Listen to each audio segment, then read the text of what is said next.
Neymar Neymar Neymar না বলে যদি ইনজুরি ইনজুরি ইনজুরি বলা হয় তাহলে ভুল হবে না। একটা খেলোয়াড় কতটা অবাগা হলে 18 মাস পর ইনজুরি থেকে ফিরে এসে যখন আবারও দলে ডাক পায় তখন আবারও ইনজুরির কারণে দল থেকে বাদ পড়ে, তাহলে খেলোয়াড়টাকে কতটা অবাগা বলা যায়। বিশ্বকাপ বাছাই পর্বের ম্যাচে কলম্বিয়া এবং চিরপ্রতিদ্বন্দ্বী আর্জেন্টিনার বিপক্ষে খেলতে পারবে না নেইমার জুনিয়র। নেইমার বলেছেন, প্রত্যাবর্তন খুব কাছাকাছি মনে হচ্ছিল, কিন্তু দুর্ভাগ্যবশত আমি এই মুহূর্তে বিশ্বের সবচেয়ে ভারী জার্সি পরে ফিরতে পারবো না। আমাদের দীর্ঘমেয়াদী আলোচনা হয়েছে এবং সবাই জানে যে আমার ফিরে আসার তীব্র ইচ্ছা আছে, কিন্তু আমরা একমত হয়েছি এবং নিজেকে আরো ভালোভাবে প্রস্তুত করার এবং সম্পূর্ণরূপে আঘাতমুক্ত থাকার জন্য ঝুঁকি না নেওয়ার সিদ্ধান্ত নিয়েছি। যারা আমাকে সমর্থনে বার্তা পাঠিয়েছেন তাদেরকে ধন্যবাদ।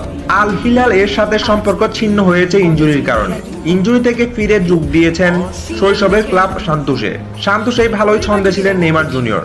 2 মার্চ সান্তোসের হয়ে খেলতে গিয়ে আবারও ইনজুরিতে পড়েন নেইমার জুনিয়র। এই ইনজুরি কাল হয়ে দাঁড়ালো নেইমার জুনিয়রের জন্য।